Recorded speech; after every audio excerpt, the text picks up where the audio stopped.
বাংলাদেশে প্রতি 5 জন মেয়ের মধ্যে মাত্র 1 জন স্যানিটারি ন্যাপকিন ব্যবহার করে। আর যারা ব্যবহার করেন তাদের অনেকেই ইনফেকশন বা ইরিটেশনের সমস্যায় ভোগেন। কারণটা অনেকেই জানেন না।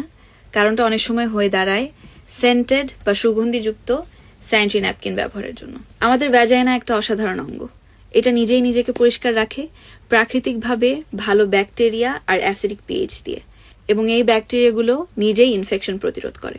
কিন্তু সুগন্ধিযুক্ত ন্যাপকিনে থাকে কেমিক্যাল ইরিটেন্টস, যা ভ্যাজাইনার প্রাকৃতিক ফ্লোরা ও পিএইচ ব্যালেন্সকে নষ্ট করে দেয়। ফলে হয় ইরিটেশন, অ্যালার্জি, র্যাশ বা ইনফেকশন, এমনকি দীর্ঘমেয়াদী সমস্যা। বিজ্ঞান বলছে কিছু ফ্রেগ্রেন্স কেমিক্যালে হরমোন ফাংশনে ব্যাঘাত ঘটানোর সম্ভাবনা আছে।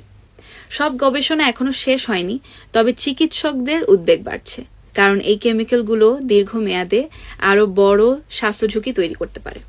মেনস্ট্রুয়াল ব্লাড নিজেই কোনো বাজে গন্ধ তৈরি করে না, বরং যখন অনেকক্ষণ একই প্যাড পরে থাকা হয় তখন রক্ত বাতাসের সংস্পর্শে এসে ব্যাকটেরিয়া তৈরি হয়, আর তখনই গন্ধ হয়। অর্থাৎ সুগন্ধ ব্যবহার করলে গন্ধের কারণ ঠিক হয় না, শুধু ঢেকে ফেলা হয়।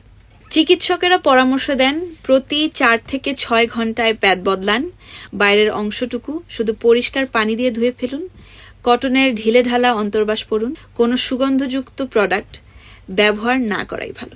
গাইনোকোলজিস্টরা বারবার বলেন ভ্যাজাইনার যত্নে শুধু পরিষ্কার পানি ব্যবহার করুন, সুগন্ধ বা অতিরিক্ত কিছু একদমই দরকার নেই। ভালো হাইজিনই আসল সমাধান। তাই সুগন্ধ নয়, সচেতনতা দরকার। নিরাপদ হন, ইনফর্মড থাকুন, নিজের শরীরকে জানুন, ভালোবাসুন। সুগন্ধ নয়, সুরক্ষা বেছে নিন।